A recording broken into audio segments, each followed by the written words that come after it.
Soprod et la RTI vous présentent en partenariat avec le 179, votre conseiller client de la CIE, 2 minutes pour comprendre.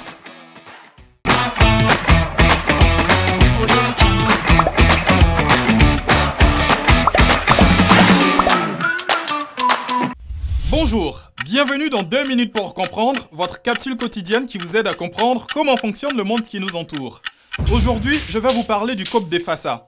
Le cope des Fassa est une grande antilope à poils mi-longs, gris-brun foncé. Le tour du museau est blanc. Un anneau blanc est présent en bas des pattes au-dessus du sabot. Il possède de grandes oreilles arrondies. Seuls les mâles possèdent de grandes cornes annelées. La femelle en est dépourvue. Il mesure entre 100 et 130 cm au garrot pour un poids de 160 à 240 kg. Son environnement est principalement la savane boisée. Chez nous, on en trouve essentiellement dans les régions baoulées.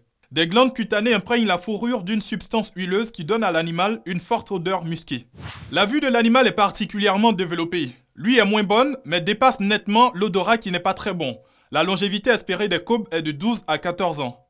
La période de reproduction chez les copes de Fassa est le moment où de farouches combats pouvant aller jusqu'à la mort de l'un des protagonistes opposent les mâles adultes.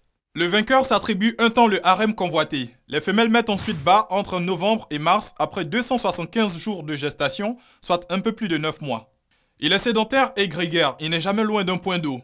Les groupes sont sous la surveillance d'un mâle dominant. Ce cope est principalement actif en début et en fin de journée. Comme de nombreux autres herbivores, on le rencontre également la nuit. À la fin de la saison sèche, les mâles s'associent en bande de 20 à 25 individus et se mêlent aux antilopes, copes de buffons et même parfois aux troupeaux de buffles.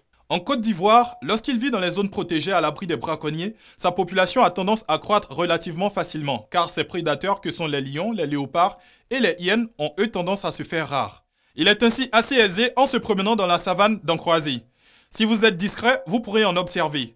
Sa curiosité le poussera en effet à rester immobile quelques secondes pour vous observer avant de fuir. Je vous donne rendez-vous demain à la même heure pour un nouveau numéro de 2 minutes pour comprendre. Soprod et la RTI, en partenariat avec le 179, votre conseiller clientèle de la CIE, vous ont présenté 2 minutes pour comprendre.